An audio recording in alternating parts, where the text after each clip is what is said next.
अस्सलामुअलैकुम, welcome back to view bytes. कैसे आप सब लोग? उम्मीद है सब ठीक ठाक होंगे। हमने स्टार्ट की थी प्रिंसिपल ऑफ मैनेजमेंट MGT 503 की सीरीज़। आज कर रहे हैं हम लेसन नंबर 3 को, जो कि है जी मैनेजरियल रोल्स इन ऑर्गेनाइजेशंस। सबसे पहले देखेंगे मैनेजमेंट रोल क्या होता है। मैनेजमेंट रोल वो होता है कि जो मैनेजर एक ऑर्गेनाइजेशन में परफॉर्म करता है, फॉलो करता है चीज़ों को, ठीक है। यानी कि उसका बिहेवियर या उसका एक्शन, जो भी वो चीज़ें फॉलो करता है, उन सब को हम क्या कहते हैं? मैनेजमेंट कहते हैं। यहाँ पे एक डॉक्टर का जिक्र हुआ है, जो कि है जी डॉक्टर हेनरी मिंट्सबर्ग। ये एक फेमस मैनेजमेंट रिसर्चर है। उन्होंने कहा है कि मैनेजर जो काम करते हैं, उन्हें समझने का बेस्ट तरीका ये है कि हम देखें वो कौन कौन से रोल्स प्ले करते हैं अपने काम में।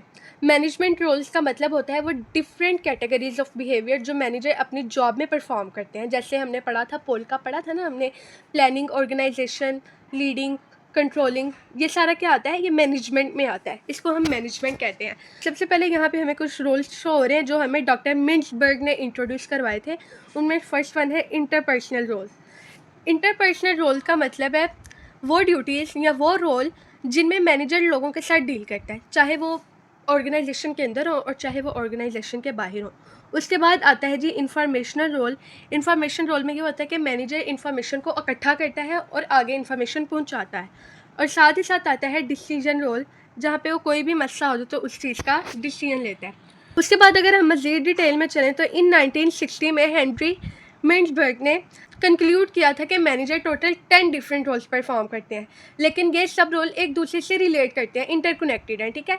बाद में जब स्टडी की गई तो तब भी यही पता किया गया, यही पता चला कि ये सारे रोल्स आपस में एक दूसरे से रिलेट करते हैं, जिनको हम ट्रेडिशनल फंक्शन कहते हैं, ट्रेडिशनल रोल कहते हैं, जिनमें आता है planning, organisation, leading and controlling. मतलब कि जो पोल्का की स्टडी है वो सारी हमारी एक दूसरे से रिलेट करते हैं, ठीक। तो तब मिंट्सबर्ग ने 10 मैनेजरियल रूल्स को 3 मेन कैटेगरीज में डिवाइड किया, जो कि हम लोगों ने अभी ऊपर भी पढ़ी है, ये वाली इंटरपर्सनल रोल्स, इंफॉर्मेशनल रोल्स और डिसीजनल रोल्स, ठीक है। फिर ये 3 कैटेगरीज को हेनरी मिंट्सबर्ग ने इंट्रोड्यूस करवाया था।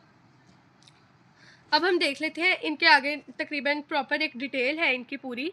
जैसे इंटरपर्सनल रोल है, इसकी आगे से कुछ टाइप्स भी हैं। First one is figure head, second one is leader, third one is लिएजॉन।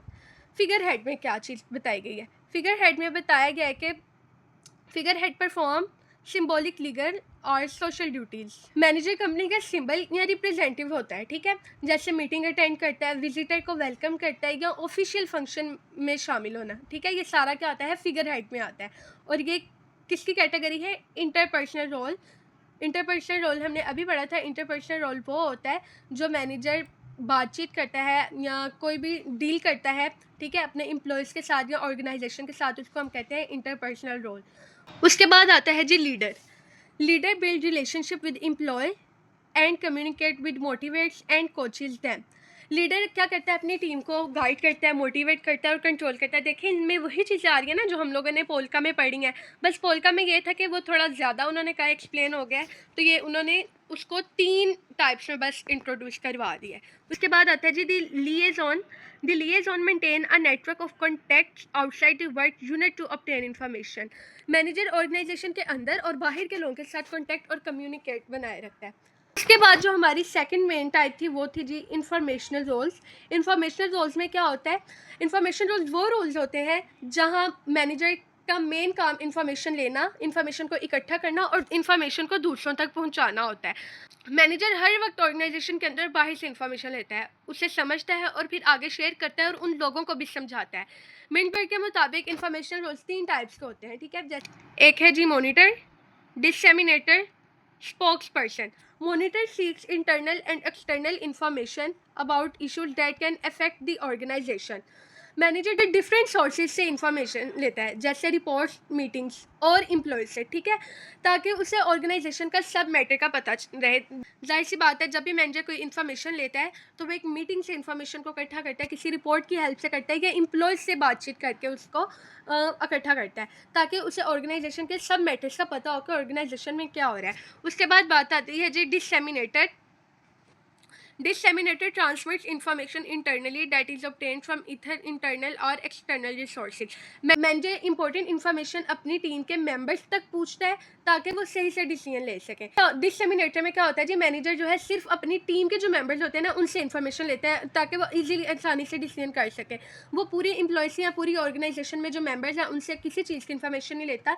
जो सिर्फ वो अपनी टीम, जो उसकी एक टीम उससे अपनी बनाई होती है, उस टीम से जो इन्फॉर्मेशन लेता है उसको कहते हैं डिसेमिनेटर। उसके बाद आता है जी spokesperson, transmit information about the organization to outsider. इसमें मैनेजर क्या करता है जी, मैनेजर ऑर्गेनाइजेशन की तरफ से बात करता है बाहर के लोगों से, जैसे मीडिया हो गए या कस्टमर्स हो गए या कोई और कंपनीज होती हैं, जहाँ तक वो अपने बॉस की या कोई भी बात जो है पहुँचाता है, करके आता है, उसको हम कहते हैं स्पोक्स पर्सन। उसके बाद आता है जी डिसीजनल रोल। डिसीजनल रोल में ये होता है कि कंपनी में कोई भी चीज़ ख़राब हो रही है या कोई भी किसी भी किस्म की चीज़ किसी एम्प्लॉय को समझ नहीं आ रही तो वो उस चीज़ का फ़ैसला लेता है। या अगर कोई एम्प्लॉय को कभी कोई छुट्टी लेनी हो तो उसमें वो उस चीज़ का भी डिसीजन करता है कि आज उस एम्प्लॉय को छुट्टी करने से कोई कंपनी को नुकसान तो नहीं होगा। तो ये सब फैसले जो है मैनेजर ही लेता है और इनको कहते हैं डिसीजन रोल। डिसीजनल रोल्स में 4 टाइप्स की कैटेगरीज आती हैं। First one is entrepreneur, second one is disturbance handler, third one is resource allocator, fourth one is negotiator. Entrepreneur में क्या होता है, मैनेजर न्यू आइडियाज़ और प्रोजेक्ट स्टार्ट करता है, ठीक है, ताकि ऑर्गेनाइजेशन ग्रो करे। डिस्टर्बेंस हैंडलर में जो मैनेजर उन चीज़ों को हैंडल करता है जो एकदम से हो जाती हैं, अनएक्सपेक्टेड हो जाती हैं, जैसे अक्सर झगड़े हो जाते हैं कोई ना कोई या कोई भी प्रॉब्लम पेश आ जाती है तो मैनेजर उन चीज़ों को भी हैंडल करता है।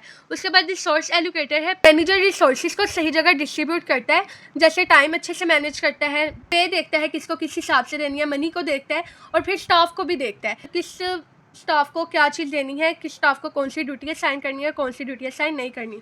उसके बाद आता है जी नेगोशिएटर। मैनेजर दूसरों के साथ डिस्कशन करता है, जैसे क्लाइंट्स, एम्प्लॉयज़ या अदर कंपनीज के साथ डील करना है, इस सबको क्या कहते हैं, नेगोशिएटर कहते हैं। आज का लेक्चर इतना ही था। नेक्स्ट जो मिंट्सबर्ग ने जो हमें 3 कैटेगरी से इंट्रोड्यूस करवाया पोल्का की बजाय, तो ये उनको उसने एक टेबल में रिप्रेजेंट किया हुआ है, आप इसको देख लीजिएगा ताकि आपको इजीली हर चीज़ की समझ आ जाए। अच्छा, इसका मतलब ये नहीं है कि जो पोल्का के थ्रू हम मैनेजमेंट करते हैं वो गलत है, ऐसा कुछ भी नहीं है, वो भी बिल्कुल ठीक है। जो वो मैनेजमेंट का तरीका है उसको भी आजकल बहुत से लोग अप्लाई करते हैं पोल्का को, बस उसको उसने शॉर्ट वे में एक्सप्लेन कर दिया है, किसमें 3 टाइप्स में 3 चीज़ों में उसने इसको इंट्रोड्यूस करवा दिया, किसने, मिंट्सबर्ग ने। आज का लेक्चर आपका यहाँ पे ख़त्म होता है। अगर आपका कोई भी क्वेश्चन हुआ या कहीं से भी आपको समझ नहीं आई हुई तो प्लीज़ मुझे कमेंट बॉक्स में ज़रूर पूछिएगा, मैं आपको फ़ौरन गाइड कर दूँगी। थैंक यू सो मच, जज़ाकल्लाह। मेरे चैनल को like, share and subscribe must कीजिएगा। मिलते हैं आपसे नेक्स्ट लेक्चर में, तब तक के लिए अल्लाह हाफ़िज़, जज़ाकल्लाह।